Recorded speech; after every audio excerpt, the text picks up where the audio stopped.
September 4th, 1944. Camp Miles, Standish, Massachusetts.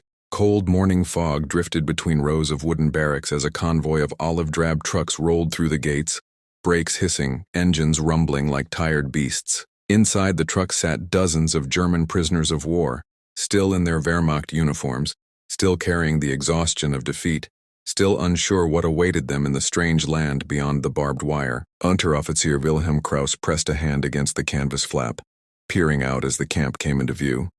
American MPs walked beside the trucks with rifles slung casually over their shoulders. Not tense, not harsh, almost bored, it unsettled him. Everything here felt too calm, too easy. The trucks stopped. Orders were barked. Prisoners climbed down, boots thudding onto the gravel. Wilhelm expected hostility, shouting, maybe even beatings. Instead, an American sergeant waved them forward with a half-smile, chewing gum as though this entire war were a mild inconvenience. But what truly froze Wilhelm in place wasn't the camp. It was what stood beyond it. A narrow road stretched toward a nearby town, and parked along the street were shiny machines unlike anything he had imagined. Sedans with curved fenders, station wagons loaded with groceries, even a glossy Buick with white-ringed tires.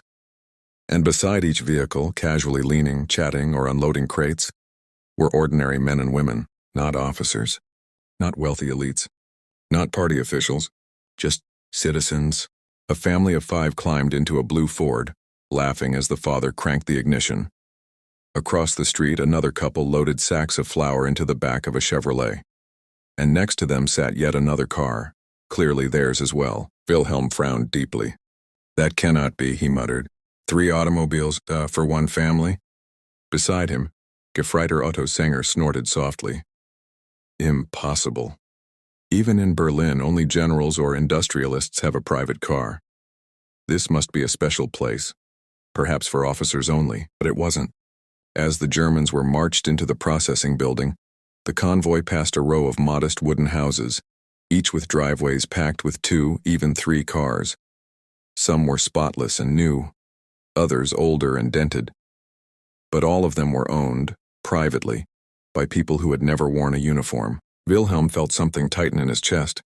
This scene wasn't just surprising, it was disorienting. In Germany, fuel was rationed, rubber was rationed, metal was rationed.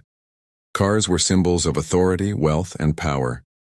Even before the war, vehicle ownership was rare and tightly controlled. But here, a housewife in a polka-dot dress waved as she backed a tan Studebaker out of her driveway. Children chased each other around a pickup truck parked in a small yard. A teenage boy polished a motorcycle, humming to himself. Wilhelm whispered, "Are these all theirs?" The American sergeant overheard. Without stopping, he shrugged and said, "Sure, plenty of families got 2 or 3. Gas coupons ain't fun, but people manage."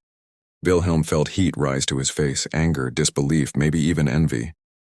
How could a country at war, fighting across Europe and the Pacific, still have this much?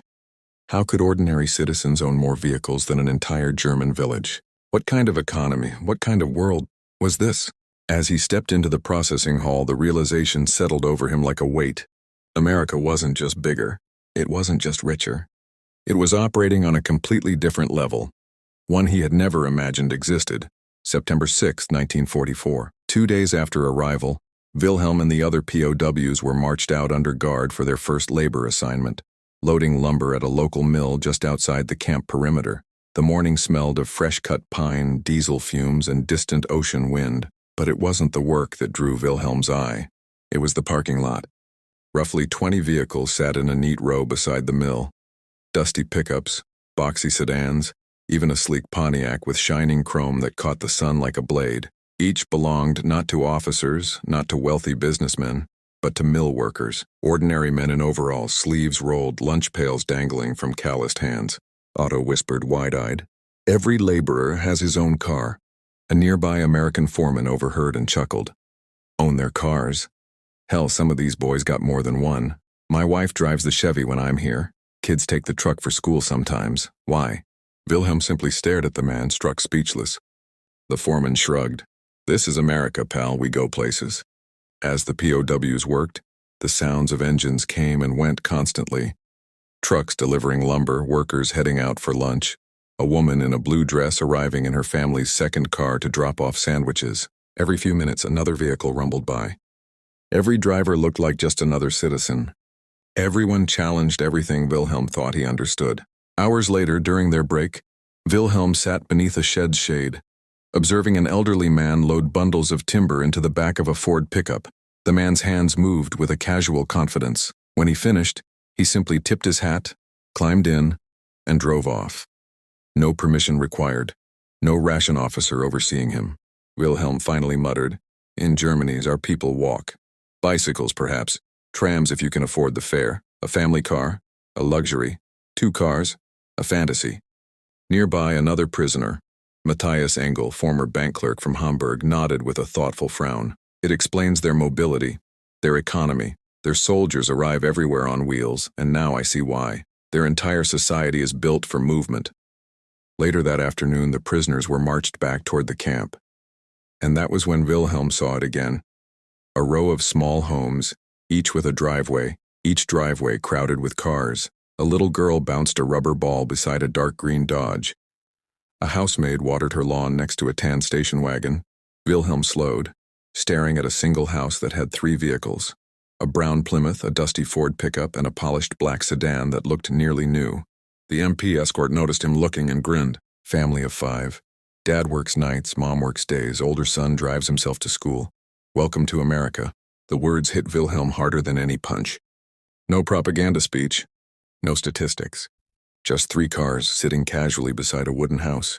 As the prisoners neared the gate, Otto leaned close, voice barely above a whisper. "If this is what their workers have, what do their generals live like?" Wilhelm didn't answer. He couldn't. Because deep inside, he already sensed the truth. Germany had never stood a chance against a country where even factory workers lived with more mobility, wealth, and freedom than most European officers. October 12, 1944, Camp Grant, Illinois. A sharp autumn wind swept across the parade ground as a line of newly captured German POWs marched through the gate, their boots scraped over gravel, their uniforms worn from weeks of transport across the Atlantic. Confusion clung to them like dust. Among them was Gefreiter Otto Reinhardt, a 26-year-old clerk from Hamburg, a man who had spent his life in cramped flats, where bicycles were prized and owning a motorcycle meant you were fortunate. A personal automobile? That was for colonels, industrialists, party officials, never for someone like him. But as Otto stepped inside the American camp, something stopped him cold. To the right, a gravel parking lot, and in it, cars. Not 1 or 2, not officer vehicles, but at least 20 civilian cars lined up neatly. A glossy red Ford, a deep blue Plymouth, a cream Pontiac with white wall tires that looked like it belonged in a magazine. Otto blinked. This had to be a misunderstanding. He whispered to the man beside him, "Gehören die den Offizieren? Do these belong to officers?" A U.S. guard overheard and chuckled. "No, those belong to the guards, some to folks from town, a couple to their wives." Otto froze. Wives? German women stood in ration lines for hours. They hauled firewood. They biked or walked because fuel was reserved for the Wehrmacht. And yet here, American women, ordinary housewives, drove their own cars. The group continued marching, but the Germans' attention was glued to the cars. Young American soldiers casually tossed lunch pails onto the back seats of their Chevrolets, as if everyone on Earth owned a vehicle. The guard yelled, "Keep it moving!" But the POWs had already seen enough to understand. America was far richer than Nazi propaganda had ever admitted. Then they marched past the camp fence and caught a glimpse of the nearby town. Small wooden homes, yards, trees losing their leaves, and in almost every driveway, more cars. One house had 2, another had 3. A station wagon, a black sedan, and a smaller coupe. Otto slowed again, stunned. In his neighborhood back in Hamburg, 1 car served an entire block. Here, a simple Illinois street had more automobiles than he had ever seen in one place during his entire life. A single thought crept into his mind, a thought he never dared consider before. If ordinary American families own multiple cars during wartime, how can Germany possibly match their strength? The guard shouted for them to keep pace, but the prisoner's eyes remained glued to that street, that impossible symbol of prosperity. For the first time, Otto understood why Allied planes seemed endless, why American tanks arrived by the thousands, why the war felt unwinnable. He was staring at the true engine of the Allied war machine, a nation so wealthy that even its factory workers and housewives owned cars.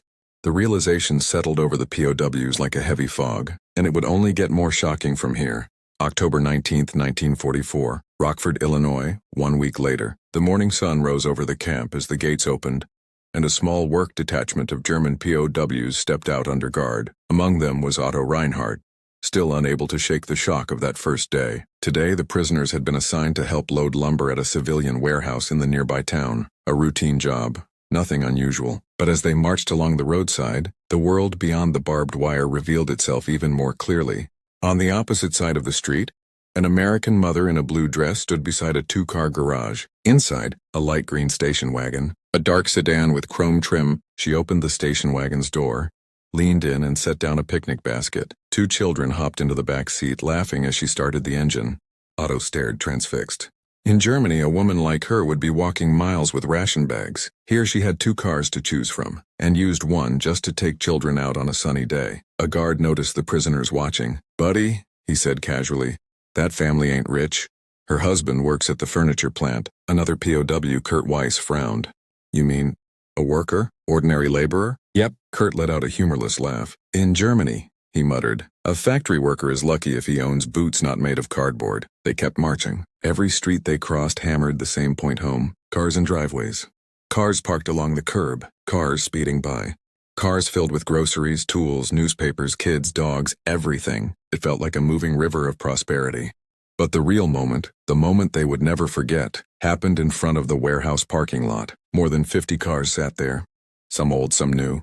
None luxurious, but all clean and well-maintained. The prisoners stopped walking altogether. Even the guard didn't bother rushing them. He knew this reaction was common. Otto stepped closer, examining the rows. Fords, Buicks, Dodges, Chevrolets, brands he had only heard of in propaganda broadcasts condemning greedy American capitalists. But none of these cars belonged to millionaires. These belonged to clerks, welders, foremen, truck drivers, and office ladies working inside the warehouse. Inside, ordinary civilians.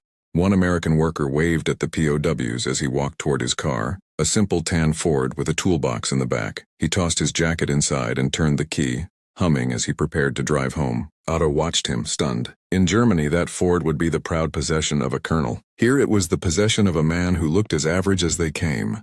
The German prisoners exchanged glances. Some confused, some troubled, some openly shaken. Kurt finally whispered the thought everyone felt. "We were never fighting the same kind of enemy, were we?" Otto didn't answer. He knew the truth now. Germany wasn't fighting a nation.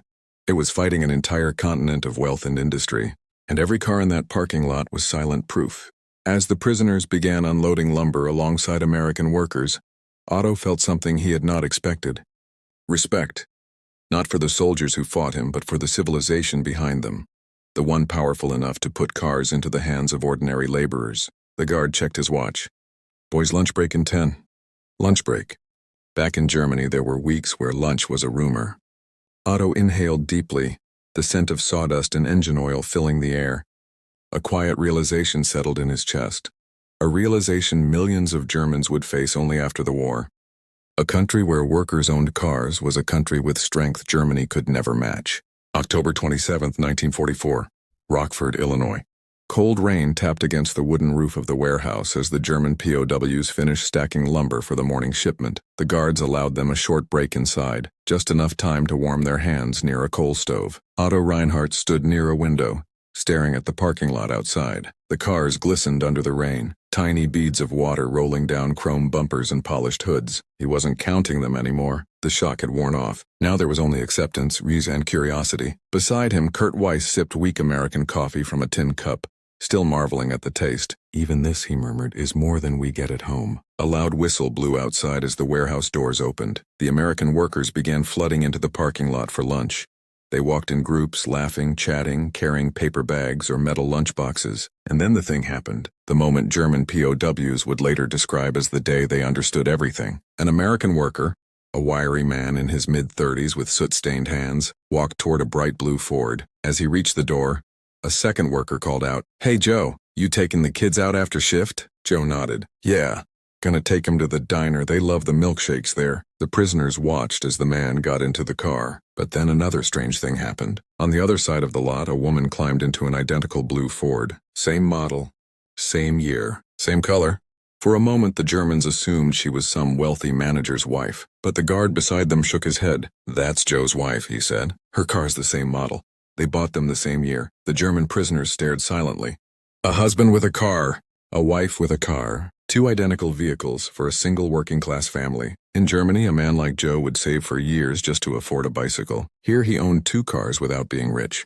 And as if fate wanted to drive the lesson deeper, a teenage boy suddenly pulled into the parking lot in a smaller coupe, pale yellow paint, radio antenna trembling in the wind. The guard smirked. That's their oldest son, his first car. Kurt nearly dropped his cup. 3 cars. For one ordinary family. In wartime, the revelation hit them with the force of an artillery shell. Otto's breathing slowed. His gaze softened. The understanding he had resisted since capture finally broke through completely. Germany was fighting an enemy whose poorest families lived better than most of its officers.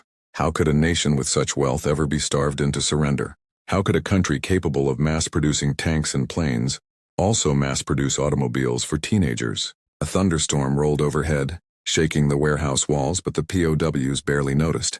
They were thinking of Hamburg, Berlin, Dresden, bombed, rationed, exhausted. Families queuing for bread, children pushing broken prams filled with scraps of coal. And here families debated which car to take to dinner. The guard clapped his hands. All right, boys, back to work. But for the German prisoners, work was the last thing on their minds. As Otto returned to the lumber piles, he felt a deep, humbling truth settle inside him. Germany never truly understood the scale of the enemy it had provoked. Not until now. Not until this American parking lot. Because this was the day the POWs realized the war's end was already written. Not on the battlefield, but in the driveways of ordinary American homes. November 3, 1944, outside Rockford, Illinois. The sun hung low as a cold breeze drifted across the open road. A small group of German POWs, including Otto and Kurt, had been assigned to help clear debris from a storm-damaged farm several miles from the camp. Because of the distance, a U.S. Army sergeant had loaded them into the back of a military truck for transport. The truck rumbled forward, but halfway down the road the sergeant slowed and leaned out his window. Road's blocked. We'll hitch a ride with the farmer. He's coming in a minute. A farmer? Giving prisoners a ride? The Germans exchanged puzzled looks. Moments later they heard the roar of an engine. Smooth, powerful, nothing like the rattling trucks Germany relied on. A cream-colored Buick Super rolled up the road, stopping beside the soldiers in a cloud of dust. The driver stepped out, a tall, broad-shouldered man in denim overalls waving cheerfully. Mornin', boys, storm didn't treat us kindly. Hop in, the barn's a mess. The Germans stared. This was a farmer, a regular, middle-of-nowhere farmer, driving a car so polished, so large, so expensive-looking that a German colonel might envy it. The sergeant motioned. All right, Germans, in the back. The POWs hesitated. The car's trunk opened automatically with a hydraulic hiss, smooth and effortless. Otto ran a hand along the metal. It gleamed like new. Even the interior smelled of clean leather. In Germany, farmers used wooden carts, worn tractors, patched tires, if they had anything at all. Fuel was scarce. Engines were precious. But here this man plowed fields by morning and drove a Buick by noon. As the car rolled down the rural road, Otto felt something he couldn't ignore. The raw physical power of American industry. The engine glided through muddy terrain with ease. The road vibrations were gentle. Even the suspension felt like luxury. Kurt leaned closer. Can you imagine, he whispered, a German farmer owning a car like this? Otto didn't reply. There was no comparison. There was no version of Germany, wartime or peacetime, where a simple farmer could buy a machine like this. The farmer glanced back with a grin. Hope you boys don't mind the ride. Old Betsy here isn't new, but she gets the job done. Not new? Otto almost laughed. In Germany, this car would be displayed outside party offices as a sign of prestige. Here it was a farm tool. The Buick pulled into a long dirt driveway, stopping beside a red barn with its roof torn open by the storm. As the POWs climbed out, they saw something else. Behind the barn was another vehicle, a pickup truck, old but sturdy. The farmer wiped his hands on his jeans. That one's my son's. He uses it for hauling feed. In Otto's mind, the math clicked painfully. A father with a Buick, a son with a pickup, on a farm in the middle of a countryside. In wartime, Kurt shook his head slowly. Impossible. It's impossible, he whispered. In Germany, a family like this would be lucky to afford a single horse. The farmer didn't notice their shock. He just clapped his hands and said, "Let's get this barn cleaned up." The POWs worked for hours, hauling broken boards, clearing shingles, lifting debris. But the entire time the thought gnawed at Otto's consciousness. If American farmers had more cars than German officers, then Germany never had a chance. Late in the afternoon, the job was done. The farmer insisted on driving them back, refusing payment, thanking them as if they were neighbors instead of enemy soldiers. The Buick rolled back toward the main road. Trees blurred by. The sun dipped low, and as Otto stared at his own reflection in the passenger window, he felt the final shred of Nazi propaganda fall apart. America wasn't decadent. America wasn't weak. America wasn't suffering. America was a machine of wealth unlike anything Germany had ever imagined. A country where even farmers owned cars that Germans could only dream of.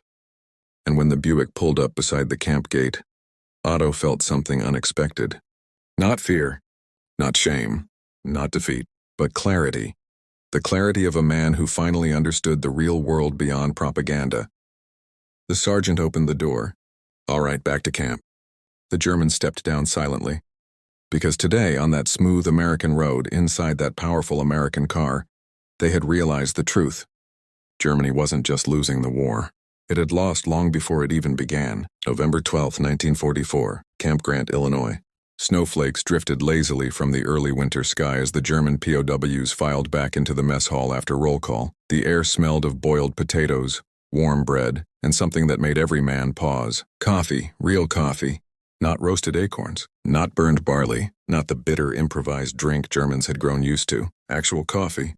Otto wrapped his hands around the steaming cup, feeling its warmth seep into his fingers. Around him, dozens of prisoners murmured quietly, not about escape, not about rumors of frontline victories, but about the thing that had changed them more than any battlefield defeat. America itself, its abundance, its normality, its unimaginable prosperity. Across the room, Kurt Weiss sat down with his tray, shaking his head as if still trying to convince himself he wasn't dreaming. You know what I saw today? He said. A boy, maybe 15, driving a car through town. His mother was sitting beside him as if it was nothing. Otto didn't respond. He'd seen the same thing days earlier on the farm road. Another POW leaned in. They let children drive here? He asked, shocked. Kurt shrugged. If the family owns enough cars, apparently, yes. The men fell silent. Not because the idea was unbelievable, but because it forced them to confront what they had refused to say aloud. America's strength did not come from its army. It came from its people and what those people could afford. Later that afternoon, the prisoners were assigned to chop firewood near the camp's supply shed. The cold air stung their cheeks, but a quiet rhythm settled in. The swing of axes, the crunch of splitting logs, the distant rumble of cars on the highway just beyond the tree line. Always cars, always moving, always reminders. A guard approached, hands in his pockets, watching the work. You boys ever figure out why you're so surprised by our cars? He asked casually. Otto stopped chopping. Sweat steamed from his brow in the cold air. He hesitated, then finally asked the question that had haunted him for weeks. How can every family afford them? Workers, farmers, even children. 3 cars for one house. How is it possible? The guard chuckled softly. Well, he said, when you build millions of them every year and your factories run day and night and your country's big and open, cars ain't fancy things. They're just part of life, like shoes or bread. Shoes, bread, cars. To Americans, they were in the same category. To Germans, they were in different universes. The guard continued. Besides, everybody needs to get somewhere, works far, schools even farther. Towns spread out. Having a car ain't luxury here. It's survival. That was the moment the Germans understood. America didn't produce cars because it was rich. America was rich because it produced cars. By the time the sun dipped behind the pine trees, the POWs had chopped a mountain of firewood. But none of them spoke as they marched back toward the barracks. Their thoughts were far away, back in Hamburg, Munich, Berlin. Cities choked by ration lines and rubble. Inside the barracks, Otto sat on his bunk staring at the wooden floorboards. He remembered his father polishing the spokes of their family's old bicycle, the only vehicle they had ever owned. And now, he had ridden in more American cars than his father had ever seen in his entire life. That night, as the prisoners settled in, a quiet conversation rose in the dark. Do you think, whispered Kurt from the bunk below, that we will ever live like this? Back home? Otto answered honestly. No, not now, not soon, but maybe one day if we learn from this. Kurt exhaled slowly. From the cars, he asked. Otto shook his head. No, from what the cars represent. Because the Germans had finally realized America's cars were not just machines. They were symbols of industry, of equality, of a society where the common man lived better than Europe's privileged. And long after the war ended, the memory of those American driveways, lined with Fords, Buicks, Chevrolets, would become one of the most famous stories German POWs carried home. A reminder that they had not only lost a war, they had witnessed a world they never knew existed. A world that changed them forever.